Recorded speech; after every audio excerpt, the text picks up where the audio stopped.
हैं आप सभी। हमारा सबसे जो मोस्ट इम्पोर्टेंट और इजी टॉपिक है वो आपके सामने है कि हिन्नात प्रबंध से क्या आशय है।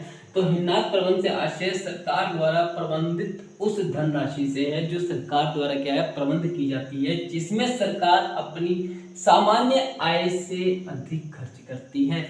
सामान्य आय से मतलब है कि कई बार ऐसी सिचुएशन आ जाती है जहां पर सरकार की क्या होती है, इनकम कम होती है और खर्चे बढ़ जाते हैं। अर्थात सरकार के संभावित व्यय उसकी संभावित आय से अधिक होने पर सरकार उसको पूरा करने के लिए जो उपाय करती है उसको हिन्नात प्रबंध कहते हैं। जैसे कि कोरोना काल में क्या है, वैक्सीन सभी तक पहुंचानी है, एक बड़ी चुनौती है और इस चुनौती में क्या है, खर्च भी अधिक होगा। तो उसके लिए क्या है, जो धनराशि इकट्ठी की जाएगी, किस तरह की जाएगी, किस विधि से की जाएगी, उस विधि को क्या कहते हैं, हिन्नात प्रबंध कहते हैं।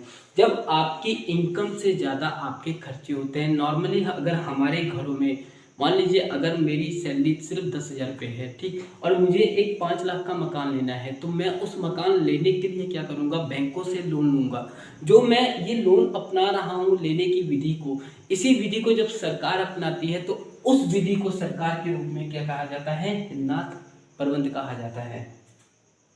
तो आइए हम इसकी एक डेफिनेशन पढ़ते हैं। डॉक्टर VKRV राव के अनुसार क्या कहा गया है कि जब सरकार जानबूझकर किसी उद्देश्य से अपने आय से अधिक व्यय करे, देखिए अपने उद्देश्य, उसका उद्देश्य लड़ाई का नहीं होता, जंग का नहीं होता है, परंतु यदि कोई दूसरा देश अगर भारत पे आक्रमण करने की धमकी देता है तो वहां पर क्या है कि जानबूझकर भी यहाँ पे स्टेप लिए जाते हैं, क्योंकि हम अपने देश के नागरिकों की रक्षा कर सकें। तो ऐसी स्थिति में क्या होता है, जब खर्चे अधिक हो जाएंगे तो इनकम तो कम हो ही जाएगी और इनकम के अनुसार खर्चे अधिक बढ़ जाते हैं। एकाएक आपातकालीन की स्थिति आ जाती है जहां पर देखिए भुखमरी भी अगर आ गई तो वहां पे लोगों को सुविधाएं देने के लिए क्या है, अधिकांश खर्चा होता है और इनकम कम होती है।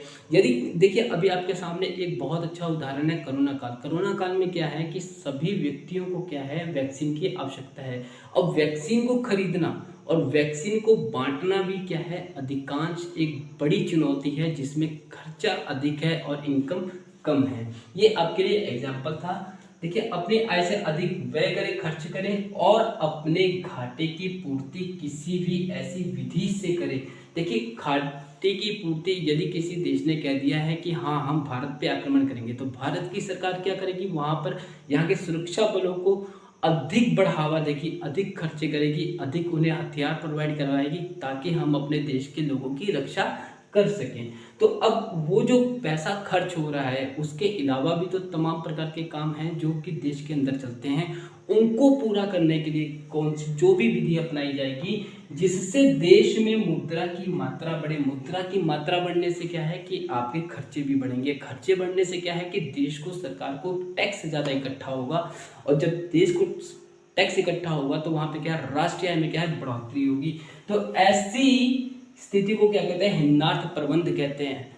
तो हिन्नात प्रबंध में भारतीय योजना आयोग के अनुसार भी एक कथन दिया गया है कि हिन्नात प्रबंध शब्द का प्रयोग बजट के घाटे द्वारा कुल राष्ट्रीय आय के खर्च में प्रत्यक्ष वृद्धि को प्रदर्शित करने के लिए किया जाता है कि जो भारतीय योजना आयोग है उसके अनुसार यदि किसी राज्य या देश का जो खर्चा है वो बढ़ जाता है और यदि उसकी इनकम कम हो जाती है तो आपको पारदर्शी रूप में दिखाने के लिए हिन्नात प्रबंध के अंतर्गत क्या है, काम या विधि को संचालित किया जाता है। घाटे चाहे आगम खाते से है संबंधित हो या पूंजी खाते से। तो यहाँ पे आपको सीधे तौर पे दिखाने की कोशिश की जाती है कि जो देश में घाटा है वो किसमें है, आगम खाते से हमारा अभिप्राय है रेवेन्यू से।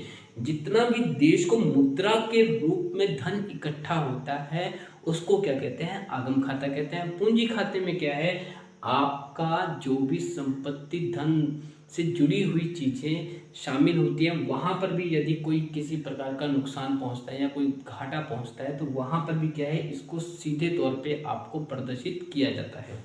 तो ये जो है भारतीय योजना आयोग के अंतर्गत आता है। इन्वेस्टमेंट को ही क्या कहते हैं, विनियोग। ये आपके ग्रेजुएशन लेवल में इकोनॉमिक्स के अंदर एक सिंपल सा 3 मार्क्स का क्वेश्चन हमेशा आता है।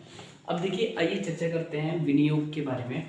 तो निवेश आय का वह भाग है आय का जो आपकी इनकम होती है उसमें से आप क्या करते हो, किसी भी काम में निवेश करते हो जो वास्तविक पूंजी निर्माण के लिए खर्च किया जाता है। मतलब पूंजी निर्माण से है कि पैसे से पैसा बनाना, जिसके लिए क्या करते हो, आप निवेश करते हो।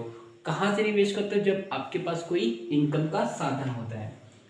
इसमें नए पूंजीगत उपकरण तथा मशीनें, नई इमारतों का निर्माण, स्टॉक में वृद्धि आदि को शामिल किया जाता है।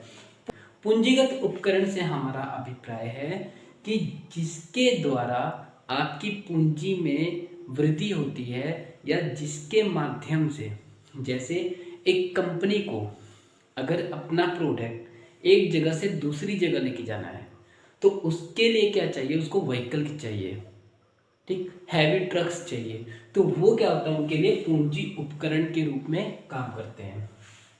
मशीनें आप समझते हो, जब रॉ मटेरियल को फाइनल गुड्स में तैयार करने के लिए क्या चाहिए, मशीन्स चाहिए, ठीक। नई इमारतों का, जब उनके पास कोई अपनी बिल्डिंग होती है तो वो भी क्या है, उनकी एक पूंजी होती है, ठीक। स्टॉक में वृद्धि, स्टॉक में वृद्धि से मतलब है हमारा रॉ मटेरियल। अगर हम रॉ मटेरियल ज़्यादा करते हैं, परचेज करते हैं, खरीदते हैं और उनको स्टोर करके एक जगह से दूसरी जगह पे रख देते हैं। अब स्टॉक से हमारा एक दूसरा स्टॉक होता है जिसे हम शेयर बाजार का भी स्टॉक कहते हैं।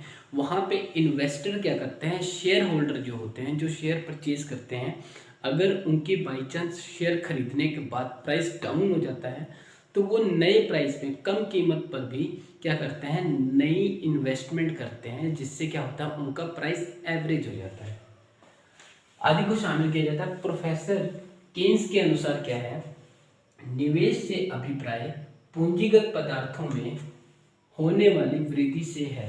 पूंजीगत पदार्थों से मतलब है जो भी पदार्थ आपकी पूंजी से जुड़े हुए हैं, निवेश करने के बाद उन पदार्थों में क्या होती है, वृद्धि होती है, उनको क्या कहते हैं, पूंजी विनियोग कहते हैं या निवेश कहते हैं।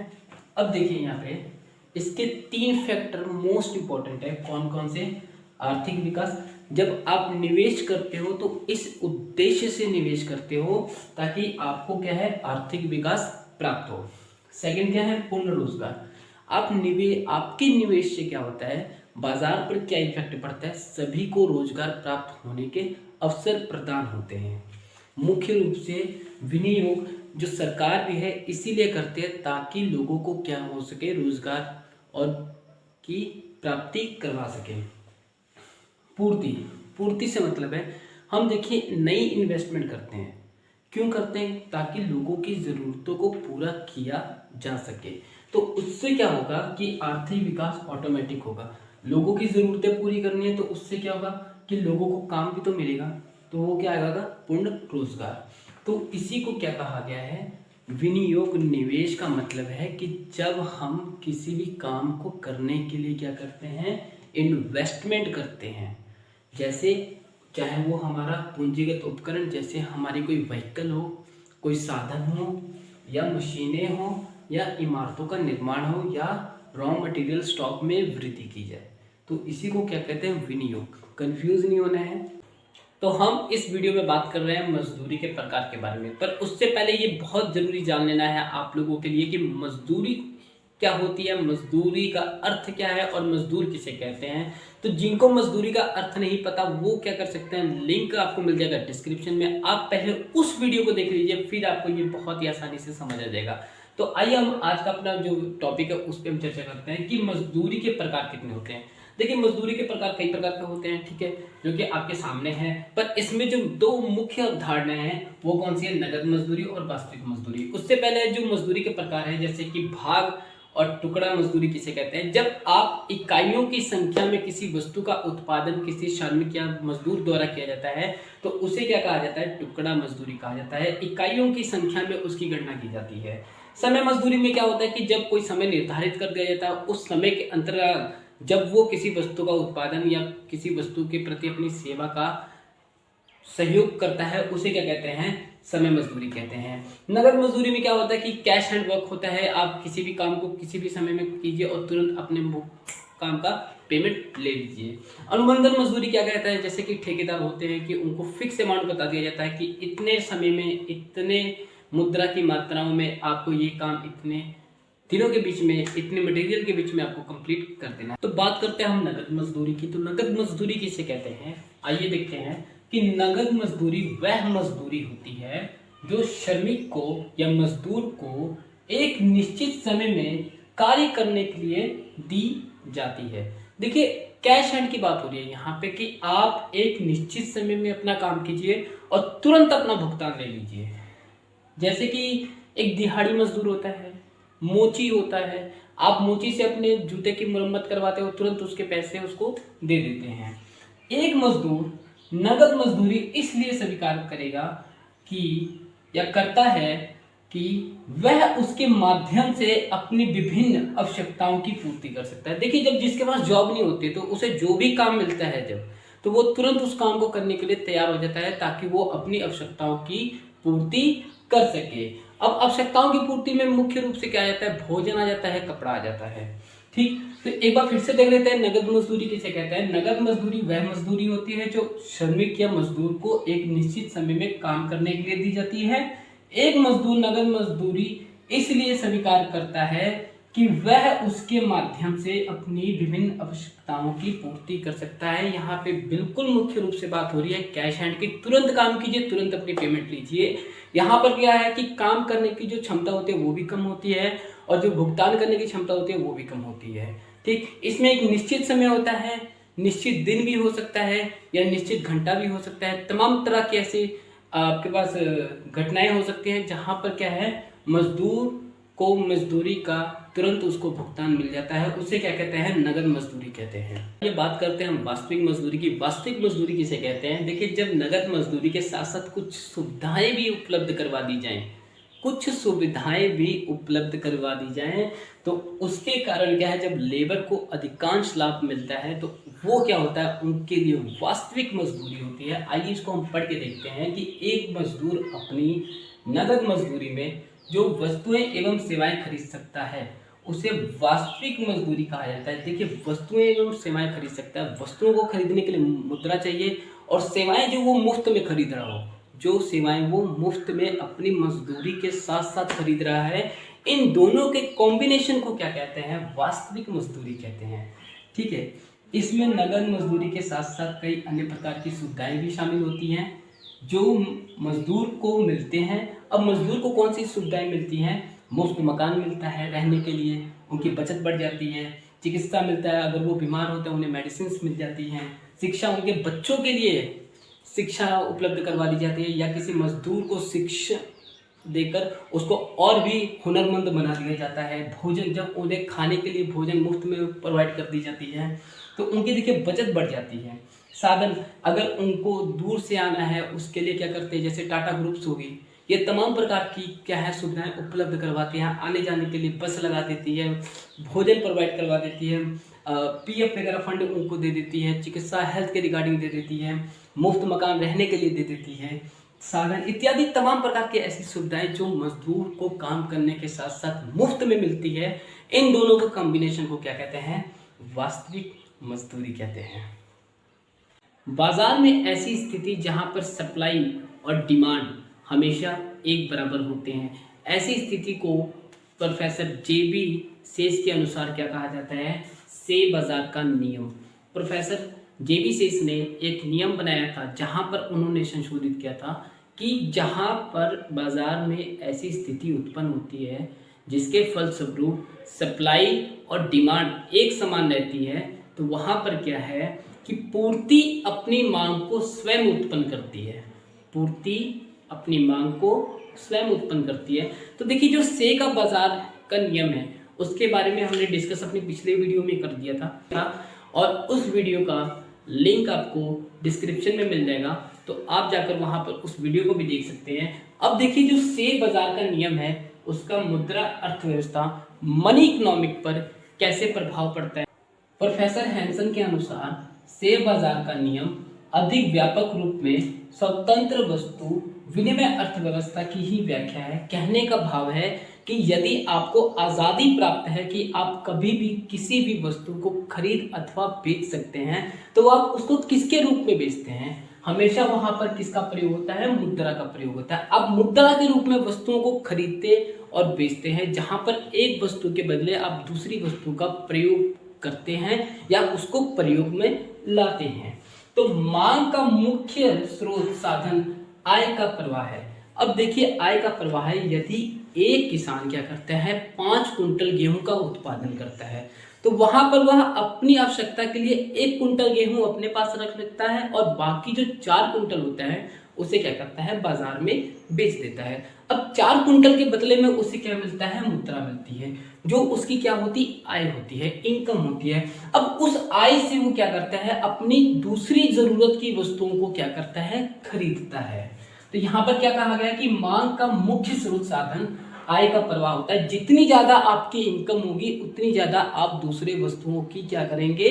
मांग करेंगे, डिमांड उत्पन्न करेंगे, जो स्वयं उत्पादन की प्रक्रिया से उत्पन्न होता है। यदि किसान अपनी उत्पादन को बढ़ाएगा तो उसकी इनकम बढ़ेगी, अगर उसकी इनकम बढ़ेगी तो क्या है? उसकी मांग भी बढ़ेगी। देखिए प्रभाव क्या होता है जब उत्पादन की प्रक्रिया किस पर डिपेंड करती है?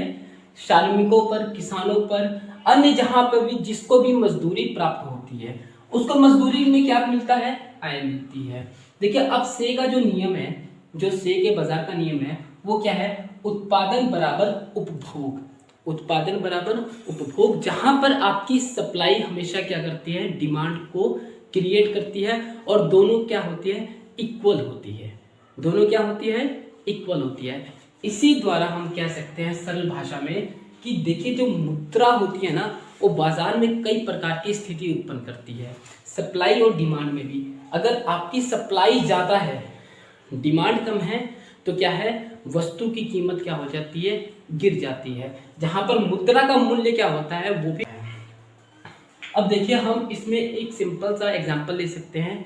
मुद्रा अर्थव्यवस्था में आपका डॉलर और रुपया, इन दोनों के कंपैरिजन करें तो आपका जो रुपया है डॉलर से 70 गुना कम है, 80 गुना कम है। ये क्या है? समय समय पर बदलता रहता है।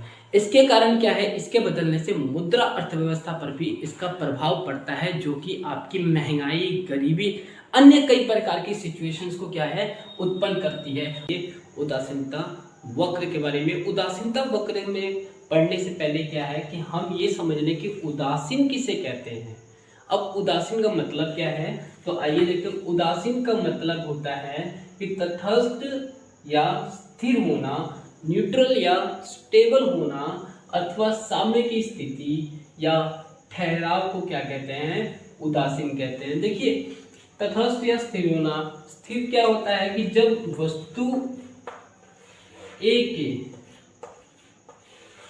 मुकाबले जब हम वस्तु बी का भी उपयोग करें और वहां पर दोनों की जो प्राप्त संतुष्टि उपभोग की वो क्या हो जाती है? इक्वल हो जाती है, या दोनों से मिलने वाली जब हमें संतुष्टि दोनों ही बराबर हो जाती है तो ऐसी स्थिति को क्या कहते हैं? उदासीन कहते हैं। और इसी स्थिति को क्या है? उदासीनता वक्र में भी समझाने की कोशिश की गई है। देखिए जब एक वस्तु के मुकाबले दूसरी वस्तु से मिलने वाली संतुष्टि भी क्या हो जाती है? स्थिर हो जाती है या साम्य की अवस्था में आ जाती है, तो वहां पर क्या होता है? उदासीन शब्द का प्रयोग किया जाता है। और जब इसे हम फिगर में बनाते हैं तो उसे क्या कहते हैं? उदासीनता वक्र कहते हैं। तो आइए बात करते हैं उदासीनता वक्र की। उदासीनता वक्र में मुख्य रूप से दो वस्तुओं के बीच की रुचि। देखिए जब दो वस्तुओं के बीच में आपका क्या होता है? इंटरेस्ट होता है। दो वस्तुओं के कंपेयर में आपको क्या है? किसी वस्तु के उपभोग करने से जब संतुष्टि मिलती है।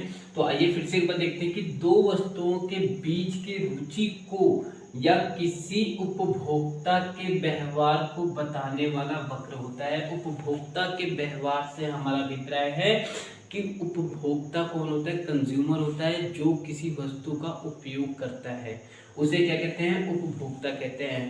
के व्यवहार को, व्यवहार से मतलब है कि उसकी जो निजी आवश्यकताएं होती हैं, उसकी जो ज़रूरतें होती हैं, उन ज़रूरतों को पूरा करने के बाद जो उसे संतुष्टि मिलती है, उन वस्तुओं की ज़रूरतों को पूरा करने के बाद जो उसे संतुष्टि मिलती है उसको बताने वाला वक्र होता है। कौन सा वक्र होता है? उदासीनता का वक्र होता है। देखिए अब वस्तु कौन सी हो सकती है?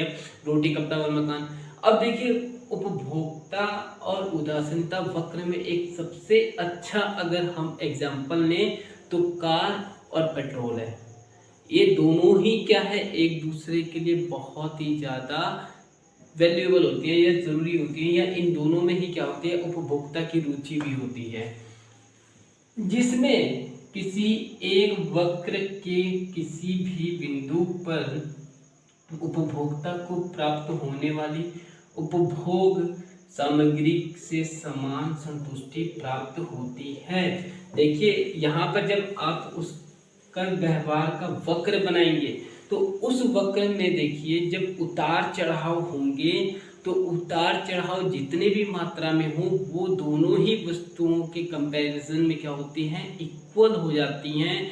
तो वहां पर क्या है, स्थिर की अवस्था आ जाती है।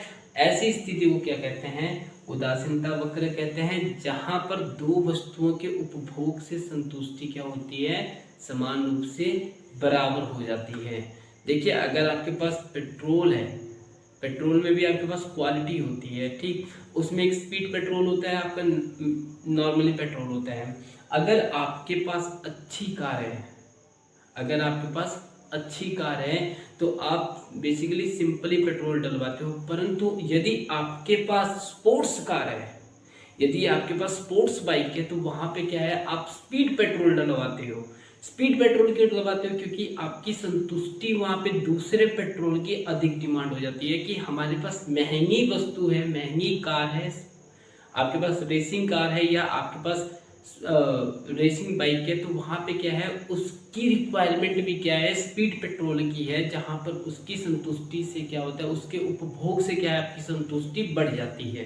तो ऐसी जगह पे क्या होता है कि यदि आप महंगा तेल डलवाएंगे तो आप वहाँ पे संतुष्ट रहते हैं कि हम क्या है, कम मात्रा में डलवाएं, परंतु महंगा तेल डलवाने से, स्पीड पेट्रोल डलवाने से क्या है कि हमारा इंजन क्या है, उसकी बचाव होगी, हमारे इंजन की क्या है, सेफ्टी बनी रहेगी, हमेशा लाइफ टाइम बना रहेगा, ताकि हम कम ही डलवाएं।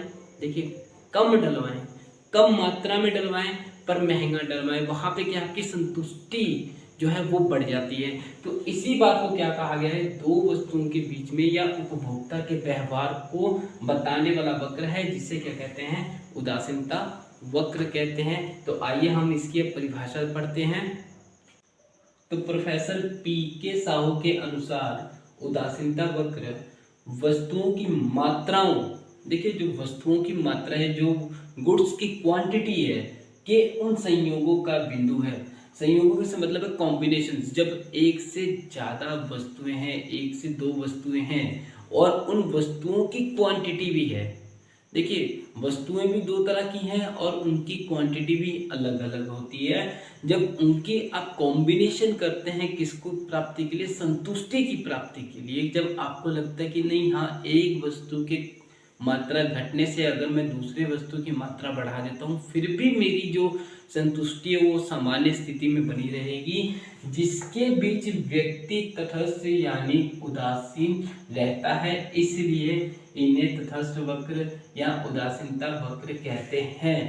देखिए एग्जाम्पल के लिए, यदि मान लीजिए आपको भूख लगी है, यदि आपको भूख लगी है और किसी कारणवश यदि घर में भोजन समाप्त हो जाता है, तो उसके बाद जब आपको अपनी भूख की संतुष्टि प्राप्त करनी है, कुछ तो खाना पड़ेगा, तो उसके बाद यदि आप बनाना है, केला होता है, कितनी मात्रा में खाते हैं।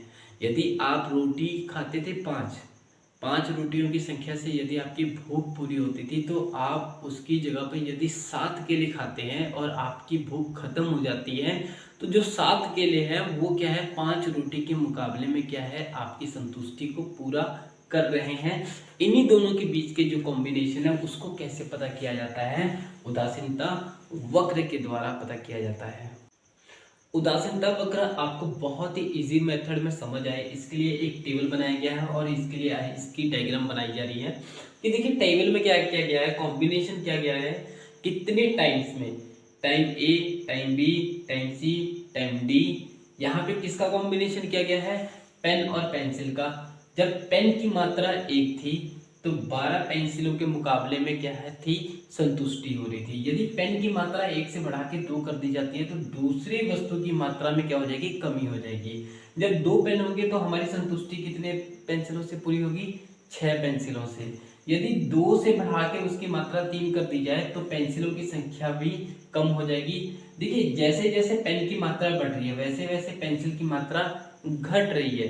अगर एक बढ़ेगी तो दूसरी घटेगी। देखिए जब कॉम्बिनेशंस इनके बनाए जाएंगे तो कहाँ पे किसके मुकाबले में हमें कितनी संतुष्टि प्राप्त हो रही है, उसी चीज को हम देखते हैं फिगर में। चलिए ये देखते हैं, ये आपका है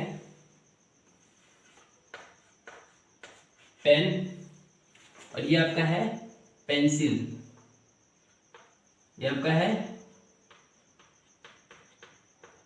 पेंसिल, पेंसिल का पॉइंट है आपका और ये आपका पेन का है। तो आइए देखते हैं कि जब पेन की मात्रा 1 थी, जब पेन की मात्रा कितनी थी, 1 थी, तो पेंसिल की मात्रा कितनी थी, 12 थी।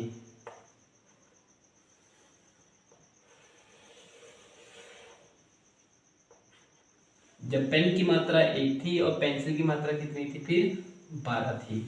अब देखिए जब दूसरे पेन की बारी आती है, जब 1 से बढ़ के दूसरा पेन लिया जाता है तो पेंसिल की मात्रा कितनी हो जाती है, 6 हो जाती है। 6 का मतलब 6 हमारा कहाँ पे है, यहाँ पे है। 2 हमारा यहाँ पे है। और इसी तरह हम तीसरे पॉइंट की बात करते हैं, तो जब पेंसिल थर्ड का उपयोग किया जाता है तो पेन थर्ड का उपयोग किया जाता है तो पेंसिल की मात्रा कितनी हो जाती है, 4 हो जाती है।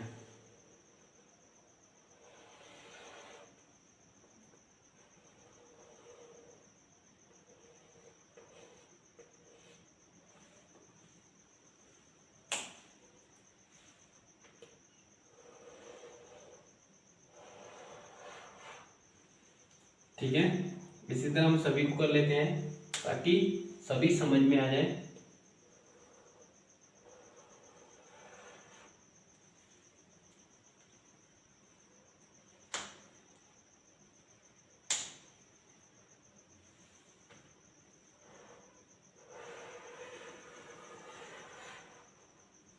तो ये अब हम आते हैं अपने फोर्थ वाले पॉइंट पे, जहां पे क्या है, पेन की मात्रा 4 थी और पेंसिल की मात्रा 3 थी।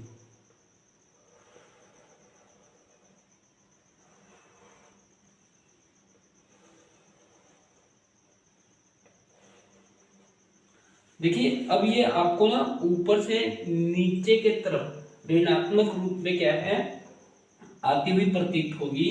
देखिए ये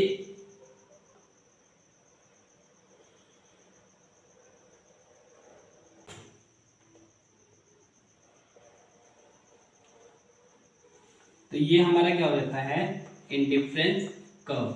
अब देखिए एक्शन जो ए था, आपकी 12 पेंसिलें थी और एक पेन था,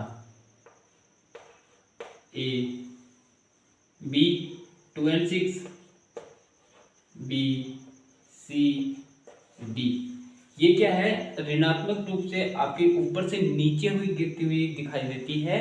ये क्या है, आपका उदासीनता वक्र होता है। तो आज की वीडियो में हम अपने जितने भी आज तक हमने टॉपिक पढ़े हैं, इकोनॉमिक्स के जितने भी मोस्ट इंपॉर्टेंट टॉपिक है उनकी हम फिर से क्या करेंगे, रिवीजन करेंगे। तो आइए हम अपनी पहली शुरुआत कहाँ से करते हैं, मुद्रा से करते हैं। तो मुद्रा का परिचय और मुद्रा की परिभाषा। तो मुद्रा का परिचय क्या है, पैसे व धन के उस रूप को कहते हैं जिससे दैनिक जीवन में क्रय और विक्रय होती है। देखिए जब हम अपनी सामान्य लाइफ में, अपनी रूटीन लाइफ में क्या करते हैं, वस्तुओं को खरीदते और बेचते हैं, तो किसके माध्यम से खरीदते और बेचते हैं, मनी के रूप में, करेंसी के रूप में, मुद्रा के रूप में। ठीक, इसमें सिक्के और कागज के नोट दोनों ही आते हैं। हम क्या करते हैं कि जब सिक्के के रूप में देते हैं या कागज के रूप में देते हैं, कागज के रूप में आपकी पत्र मुद्रा भी आ जाती है, जिसे आप लोग चेक, नेफ्ट, एक्सेट्रा कई तरह के ऐसे नाम होते हैं। आमतौर से किसी देश में प्रयोग की जाने वाली मुद्रा उस देश की सरकारी व्यवस्था द्वारा बनाई जाती है। जब किसी देश की कोई मुद्रा का निर्माण किया जाता है तो उस देश के सरकार के अंतर्गत किया जाता है। भारत देश में रुपया व पैसा क्या है, मुद्रा का ही रूप है।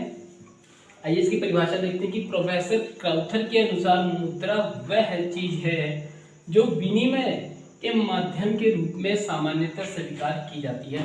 जब वस्तुओं की अदला बदली की जाती है, जब कच्चे माल को खरीदना है तो भी आपको मुद्रा देनी पड़ेगी, और पक्के माल को आपको बेचना है तो भी आपको मुद्रा लेनी होगी। तो वहां पे क्या है कि जो मुद्रा की मात्रा है वो क्या होती है, हमेशा देश के अंदर क्या है, सामान्य रूप से 10 का नोट कभी भी किसी भी समय किसी भी जगह पे किसी भी स्थान पर आप उसको चलाएंगे तो हमेशा उसकी जो मान्यता है, जो सामान्यता है, यहाँ पे क्या है, स्वीकार की जाती है, 10 रुपए के बराबर ही की जाएगी। और साथ में मुद्रा के माप तथा मुद्रा के संग्रह का भी कार्य करे। देखिए मुद्रा क्या है कि आप उसको संग्रह मतलब स्टोर करके रख सके, उसको जमा करके रख सकें, तो वो क्या है, आपको आने वाले भविष्य में किसी भी काम को करने के लिए सुविधा प्रदान कर सकती है। मुद्रा के माप से हमारा अभिप्राय है कि उसकी खरीदने की जो शक्ति होती है वो किस पर डिपेंड करती है, उसकी मुद्रा की संख्या पर। यदि आपके पास 100 रुपये के 10 नोट हैं तो वहाँ पर जो 100 रुपये के 10 नोट हैं तो आपकी क्रय शक्ति, जो उसका मूल्य है वो क्या है, बढ़ जाता है कि आपके पास 1000 रुपये की वस्तु को खरीदने की क्या है, शक्ति है या क्षमता है। यदि आपके पास 100 रुपये के 5 नोट हैं तो वहाँ पर क्या है, आपकी जो खरीदने की शक्ति है वो कम हो जाती है, और वहाँ पर क्या है, आप सिर्फ 500 रुपये की ही वस्तुओं को खरीद सकते हैं। तो ये जो माप है कि जो उनको क्या किया जाता है, कंपैरिजन किया जाता है, वो किसके द्वारा किया जाता है, मुद्रा के ही रूप में किया जाता है। और अर्थशास्त्र में जो मुद्रा है वो अपना प्रमुख भूमिका निभाती है। मुद्रा के बिना अर्थशास्त्र की कल्पना करना अति कठिन हो जाता है। तो हमारा दूसरा जो टॉपिक है वो कौन सा है, हमारा दूसरा टॉपिक साख का है। तो साख क्या होती है कि जब आप किसी को पैसा उधार देते हैं और वो भुगतान के समय उसको क्या करता है, पोस्टपोन कर देता है। तो आइए इसकी हम डेफिनेशन देखते हैं कि प्रोफेसर जैक्स के अनुसार साख शब्द का अर्थ भुगतान को स्थगित करना है। जब आप भुगतान को रोक देते हैं या आपके द्वारा जब किसी को उधार मुद्रा दी जाती है तो वो आपको पेमेंट ना करके कुछ एक नई डेट दे देता है, तो वहाँ पर कौन सी स्थिति उत्पन्न हो जाती है, साख की। इस प्रकार साख एक प्रकार का विनिमय कार्य है। देखिए विनिमय कार्य का मतलब है कि साख के रूप में क्या करते हैं, आप मुद्रा देते हैं या उसके बदले वस्तुओं का लेन देन करते हैं, जो कि किसके रूप में होती है, उधार के रूप में होती है, जिसमें कोई ऋणदाता किसी ऋणी को वर्तमान समय में कुछ वस्तुएं या मुद्रा इस विश्वास पर प्रदान करता है कि कुछ समय बाद वह उसे वापस कर देगा। देखिए क्या होता है कि बाई चांस अगर आपसे कोई आपका फ्रेंड एक बाइक लेके चला जाता है, कुछ समय के बाद वो लाके आपको लौटा देता है, तो वो क्या है कि जब उसको आपको वापस कर देते हैं तो वहाँ पर भी क्या है, विनिमय का काम होता है। यदि आपका फ्रेंड कहता है कि 2 दिन बाद बाइक ले लेना, तो वो जो बाइक है जो 2 दिन और ज़्यादा डिले हो जाती है वो किसके रूप में आ जाती है, साख के रूप में आ जाती है। किसके रूप में आती है, साख के रूप में आती है। इस प्रकार क्या है कि भुगतान को स्थगित करना, जब आप भुगतान को रोक देते हैं तो वहाँ पर क्या है, साख की स्थिति उत्पन्न हो जाती है। तो हमारा तीसरा जो टॉपिक है वो है लगान का। तो लगान को साधारण बोलचाल की भाषा में जब कोई उपभोक्ता या कोई व्यक्ति किसी वस्तु का उपभोग करता है, उसके बदले में जो एक निश्चित समय के लिए जो धनराशि भुगतान के रूप में देता है, उसे लगान या किराया कहा जाता है। तो आइए लगान की परिभाषा देखते हैं कि प्रोफेसर रिकार्डो के अनुसार लगान भूमि की उपज का वह भाग है जो भूमि की मौलिक तथा अविनाशी शक्तियों के लिए भूस्वामी को दिया जाता है, वह लगान होता है। जैसे देखिए भूमि होती है तो भूमि में उपजाऊ शक्ति होती है जो क्या करती है कि बीज और खाद के मिश्रण से क्या है, अनाज को उगा देती है। अब अनाज का उत्पादन करती है वो क्या है, जो उनकी शक्ति है, जो शक्ति की प्रक्रिया है, उस शक्ति के बदले में क्या है, जो भूस्वामी होता है, जो भूमि का स्वामी होता है, उसको भी कुछ लगान के रूप में या तो अनाज या मूल्य मुद्रा के रूप में दे दिया जाता है। अब इसी के लिए प्रोफेसर मार्शल रॉबिन्स और जॉन्स के अनुसार लगान एक बचत है जो केवल भूमि के उपज के कारण ही प्राप्त नहीं होता, बल्कि श्रम, पूंजी आदि साधनों कि आय का भी एक भाग हो सकता है। यहाँ पर प्रोफेसर मार्शल, रॉबिन्स और जॉन के अनुसार क्या कहा गया है कि ये सिर्फ अनाज ही नहीं होता। यदि आप किसी प्रकार का मकान बना देते हैं, उसमें आपने 10 कमरे बना दिए हैं और उसके बदले में जो आपको किराया प्राप्त होता है वो क्या है, आपकी आय का भी एक साधन है। आपने किसी को यदि कोई गाड़ी क्या है भाड़े पर दे दी, उसके बदले में जो वो उस गाड़ी का भाड़ा देता है वो भी क्या है, आपके लिए एक आय का साधन है। तो अगला टॉपिक हमारा है डिमांड, जिसे कहते हैं मांग। अब आइए इसकी इंट्रोडक्शन देखते हैं कि अर्थशास्त्र में मांग किसी माल या सेवा, किसी वस्तु या सेवा की वह मात्रा होती है जिसे उस वस्तु या माल या सेवा के उपभोक्ता अलग अलग कीमतों पर खरीदने को तैयार हैं।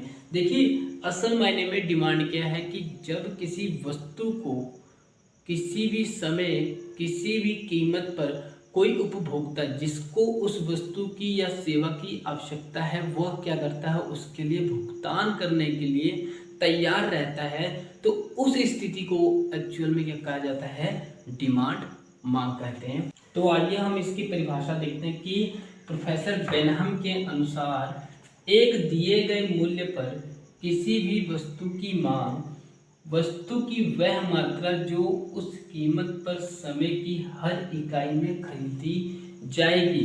देखिए बेनहम के अनुसार क्या है कि जब कोई वस्तु किसी निश्चित कीमत पर निश्चित मात्रा में क्वांटिटी में और एक निश्चित समय में खरीदी जाएगी, तो उस समय क्या होती है, एक्चुअल में वास्तव में क्या होता है, उस वस्तु की मांग होती है। यह क्या है, समय और जगह और मुद्रा की मात्रा घटने बढ़ने से क्या है कि इसकी मांग में परिवर्तन होता रहता है।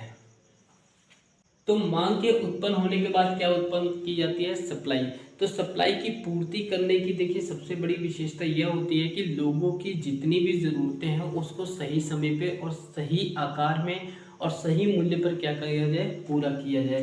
तो यहाँ पे प्रोफेसर बेनहम के अनुसार पूर्ति का आशय वस्तु की उस निश्चित मात्रा से है। देखिए निश्चित मात्रा क्या है, फिक्स क्वांटिटी से है, जिसे प्रति इकाई के मूल्य पर किसी निश्चित समय में बेचने के लिए विक्रेता द्वारा प्रस्तुत किया जाता है। देखिए निश्चित इकाई में और निश्चित समय में क्या है, विक्रेता द्वारा बेचने के लिए प्रस्तुत किया जाता है। जैसे आपको बाजार में बनाना जो केला होता है वो आपको दर्जन के हिसाब से मिलता है, तो देखिए वहाँ पे वो जो इकाई होती है, प्रति इकाई जो मूल्य होता है वो किस पे डिपेंड करता है, उसकी 12 पीस की क्वांटिटी पे।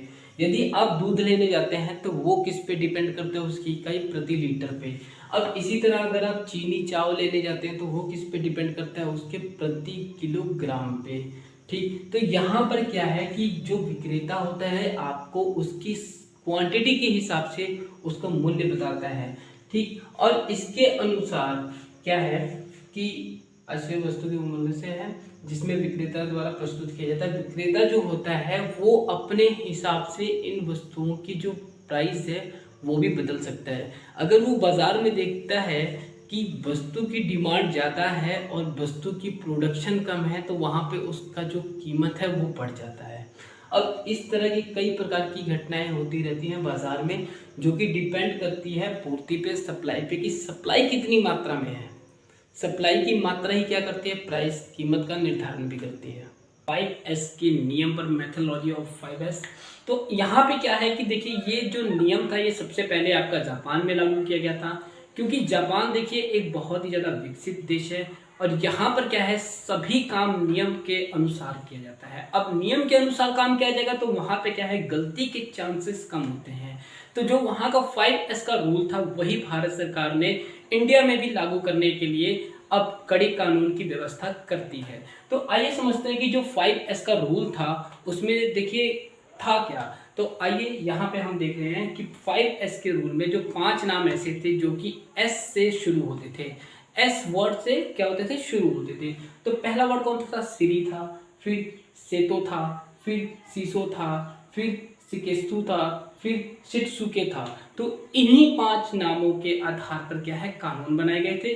अब वो देखिए कि कौन कौन से थे। तो आइए हम इसको विस्तार में समझते हैं कि पहला जो एस है, फर्स्ट एस क्या था आपका, सीढ़ी था, जिसको शॉर्ट बोलते हैं, छटाई होता है। छटाई का मतलब होता है कि देखिए जब आप कहीं पर भी काम कर रहे होते हैं, ठीक, तो वहाँ पे मशीनें कुछ ऐसी होती हैं जो कि आपके लिए उपयोगी होती है, जो आप उस पर काम करते हैं, और कुछ ऐसी चीज़ें होती हैं या कुछ ऐसी मशीनें होती हैं जिनका कोई भी काम नहीं होता। जैसे अगर आप नट की कटाई करते हैं तो उसमें से निकलना वाला बुरादा आपके किसी काम का नहीं होता, उसको क्या है कि अलग उसको रख दिया जाता है, उसकी छटाई अलग कर दी जाती है। इसी प्रकार छटाई के लिए देखिए दो तरह के कार्ड होते हैं, एक होता है येलो कार्ड होता है, एक होता है आपका रेड कार्ड होता है। जो काम की वस्तुएं हैं उन पर आप क्या करते हैं, येलो कार्ड लगा देते हो कि हाँ ये क्या है, काम में उपयोगी है। उससे क्या होता है, यदि कोई भी व्यक्ति जांच पड़ताल करने आता है कि 5S की व्यवस्था कैसी है, तो वो जब येलो कार्ड को देखेगा तो वहाँ पे उसको इंफॉर्मेशन मिल जाएगा, उसको सूचना मिल जाएगी कि हाँ ये मशीन क्या है, उपयोगी है, अभी इस मशीन पर काम किया जा रहा है। और जो मशीन आपकी खराब हो चुकी है या जिसका उपयोग नहीं हो रहा है, तो उस पे आप क्या करोगे, लाल रंग के निशान का कार्ड लगा दोगे कि हाँ ये मशीन या तो खराब है, या तो उपयोग में नहीं है, या तो आपके पास एक्स्ट्रा पड़ी हुई है ये मशीन। तो उससे क्या है कि आप छटाई कर दोगे कि हाँ जो आपके लिए उपयोगी है और जो आपके लिए उपयोगी नहीं है। तो आइए हम देखते हैं हमारा दूसरा रूल क्या है। सेकेंड एस क्या है हमारा, सीतो है। तो सीतो में क्या होता है, सेट इन ऑर्डर, सुव्यवस्थित। देखिए सेट इन ऑर्डर सुव्यवस्थित का मतलब है कि अगर आपके पास अधिक मजदूर हैं या अधिक मशीनें हैं तो उनकी व्यवस्था इस तरह से कर देनी चाहिए ताकि एक जगह से दूसरे जगह पर जाने पे क्या है, आपको सही समय भी लगे और सही प्रकार की वस्तु भी आपको मिल सके।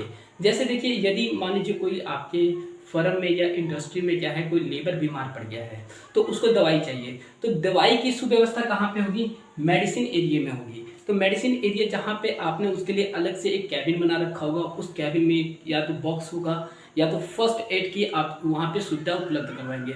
सुव्यवस्थित का मतलब है यदि मजदूर को पानी पीना है तो पानी पीने के लिए क्या है, एक साफ सफाई वाली जगह पे क्या होना चाहिए, पानी पीने की व्यवस्था होनी चाहिए। इसी प्रकार यदि मजदूर को खाना खाना है तो उसके खाना खाने के लिए भी क्या है, एक ऐसी व्यवस्था होनी चाहिए जहाँ पर उसको क्या है, आराम से खाना खाने में कोई तकलीफ ना उपलब्ध हो। देखिए थर्ड हमारा एस क्या है, सीसो। सीसो का मतलब होता है शाइन, शाइन का मतलब होता है स्वच्छता। आप लोगों ने कई बार देखा होगा, हॉस्पिटल्स में गए होंगे तो वहाँ पर भी इस 5S के नियम का उपयोग किया जाता है। देखिए वहाँ पे क्या होता है, समय समय पर झाड़ू पोछा साफ सफाई, जो डस्टबिन का कचरा है वो उठाकर क्या किया जाता है, साफ सफाई की जाती है, जहाँ पे क्या है स्वच्छता का पालन किया जाता है। यदि किसी ऑफिसर ने अगर 5S के रूल में कमी पाई, स्वच्छता नहीं है, गंदगी फैली हुई है, तो वहाँ पे क्या होता है, आपका चालान कर दिया जाता है। ये ज़्यादातर आपके होटल्स वगैरह में भी इस 5S के नियम का पालन किया जाता है। अगर होटल्स में क्या है, जो वेस्ट मटेरियल होता है, मान लीजिए सब्जी बनाने के बाद जो कचरा होता है, जो छिलके होते हैं, अगर वो उसको सही समय पर नहीं उसका निवारण करेंगे तो वहाँ पे क्या होता है, उनका चालान कर दिया जाता है। 4S क्या है हमारा, सिकेत्सो।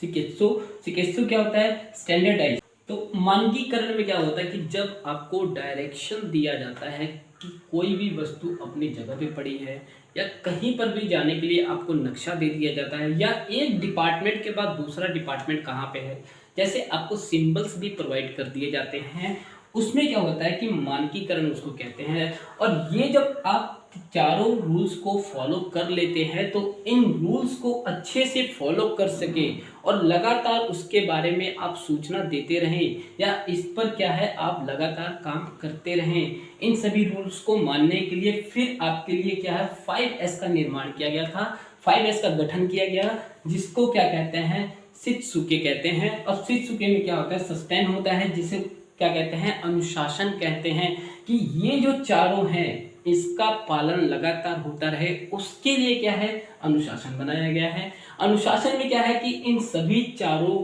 रूल्स का क्या करते हैं कि आप सही ढंग से उपयोग कर रहे हैं या सही ढंग से क्या है आपको इसके बारे में जानकारी मिल रही है या नहीं हो रही है, उसकी पूरी जांच पड़ताल के लिए आपका शित्सुके जो कि अनुशासन है उसका गठन किया गया था। अब देखिए इन पांचों रूल्स का क्या बेनिफिट है कि कोई भी फर्म, कोई भी इंडस्ट्री क्या करती है कि इन 5 रूल्स को अगर अपनाएगी तो वहाँ पे देखिए जो मजदूर हैं, मजदूरों से होने वाली जो गलती होती है, माल के प्रोडक्शन करते समय माल खराब होने के चांसेस कम हो जाते हैं। माल खराब होने के चांसेस कम हो जाएंगे तो क्या है कि उस इंडस्ट्री के लिए बेनिफिट ये हो जाएगा कि वहाँ पे जो शुद्ध उत्पादन है उसकी मात्रा बढ़ जाएगी। अब जब सही ढंग से, सही रूप में सही माल तैयार होगा तो उस इंडस्ट्री को क्या है, मुनाफा लाभ अधिक होगा। तो ये क्या था कि 5S का जो पूरा निर्माण किया गया था ये जापान में किया गया था, ताकि जापान की देखिए आप व्यवस्था आज भी देख सकते हैं कि वहाँ पे रूल्स एंड रेगुलेशन के प्रति बहुत ही ज़्यादा सख्त नियम है। और यही कारण है कि जापान विश्व में सबसे अव्वल दर्जे का एक मार्केट है और उसकी इकोनॉमिक ग्रोथ भी बहुत अच्छी है। तो कैसे आप सभी, आज का जो हमारा टॉपिक है वो है प्लान डू चेक एक्ट, मतलब PDCA। PDCA साइकिल होता क्या है, PDCA साइकिल को कहाँ पर यूज किया जाता है। बेसिकली अगर हम माने तो आज भारत दुनिया का सबसे बड़ा बाजार का केंद्र बना हुआ है। कहने की बात है कि जो जापान है, जापान के ऊपर हमने एक पहले भी अपनी वीडियो बनाई थी 5S के बारे में। अब जापान ने ही देखिए एक और नया निर्माण किया था जिसको क्या कहा जाता है, प्लान डू चेक एक्ट। मतलब आप प्लान कीजिए, फिर काम कीजिए, फिर उसको चेक कीजिए और फिर उस पर अपना एक्शन लीजिए।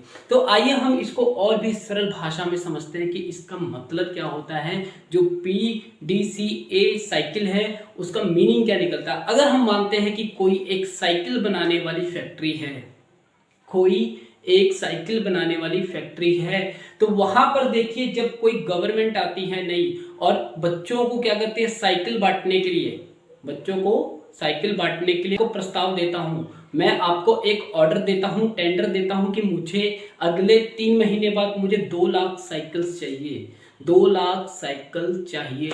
तो वहां पर वो साइकिल कंपनी क्या करती है, सबसे पहले प्लान बनाएगी कि मेरे पास कितने लोग हैं, मेरे पास कितने वर्कर हैं, मेरे पास कितना रॉ मटेरियल है, कच्चा माल मेरे पास कितना है और मेरे पास कैश कितना है। जब वो प्लान बनाती है कि मुझे क्या करना है, अब उसके पास एक टारगेट है कि मुझे 2 लाख साइकिल की प्रोडक्शन करनी है, 2 लाख साइकिल्स की मुझे क्या करनी है, प्रोडक्शन करनी है। अब प्रोडक्शन करने के लिए मेरे पास मशीन्स कितनी है, मेरे पास लेबर्स कितनी है, मेरे पास खर्चा कितना उपलब्ध है, मेरे पास कैश कितना है, ये तमाम प्रकार की जब वो प्लानिंग कर लेती है तो उसके बाद क्या करती है, प्लान पर क्या करती है, एक्शन लेती है, डू करती है कि चलो देखते हैं, अब काम करके देखते हैं। अभी तक तो हमने प्लानिंग कर ली थी, अब हम काम करेंगे। काम करने के लिए हमारे पास कितना टाइम बचा है, वो टाइम देखती है। एक लेबर डे नाइट शिफ्ट करता है या सिर्फ डे वर्क होता है, उसमें कितना प्रोडक्शन हो रहा है। क्या जो मेरे को टाइम लिमिट मिली है 2 लाख साइकिल्स के लिए, वो टाइम लिमिट के अकॉर्डिंग जो मैं काम कर रहा हूँ, अपने प्लान के अकॉर्डिंग जो मैं काम कर रहा हूँ, क्या वो उस टाइम तक पूरा हो जाएगा या नहीं पूरा होगा। क्या मुझे नए लेबर्स की ज़रूरत पड़ेगी या नहीं पड़ेगी। अगर मैंने कोई सैंपल बनाया है, अगर मैंने कोई सैंपल बना लिया तो तीसरा स्टेप क्या आता है, चेक। अभी तक जो मैंने प्लान बनाया था, जो मैंने उस पर काम किया था, वो मेरा काम क्या सही हो रहा है या उसमें कोई कमी तो नहीं है। जैसे जब साइकिल बनाने वाली कंपनी क्या करती है, जब उसके ब्रेक के चिमटे बनाती है, ब्रेक के चिमटे बनाती है जिसको निकल करना पड़ता है, अगर निकल करने के बाद भी अगर उस पर दाग धब्बे रह जाते हैं तो वो क्या करती है, उस पीस को रिजेक्ट कर देती है, क्योंकि उसको पता है कि जो मैं काम करूँगा अगर उसमें कोई कमी रह गई तो मेरा जो प्लान है वो फेल हो जाएगा, मैंने जो काम किया वो खराब हो जाएगा, व्यर्थ हो जाएगा, बेकार हो जाएगा। इसलिए वो क्या करती है, समय समय पे अपने काम को चेक करती रहती है। कौन से काम को चेक करती है, जो उसने प्लान बनाया होता है। अब थर्ड तो हमारा कंप्लीट हो गया। अब हमारा फोर्थ क्या होता है, एक्ट, एक्शंस। जो हमने प्लान बनाया, जो हमने काम किया और जो हमें रिजल्ट्स मिले, क्या वो नेगेटिव थे या पॉजिटिव थे, क्या वो सही थे या गलत थे। अगर सही थे तो उसको एक्ट कर दिया जाता है, एक्शन ले लिया जाता है, फिर से क्या किया जाता है, उसको कंटिन्यू कर दिया जाता है लॉन्ग टर्म के लिए। इन सभी चीज़ों को किस में दिया जाता है, किसके अकॉर्डिंग देखा जाता है, वो क्या होता है, प्लान डू चेक एक्ट। मतलब जो भी आप प्लान कर रहे हैं क्या वो सही हो रहा है, उसको चेक करते हैं।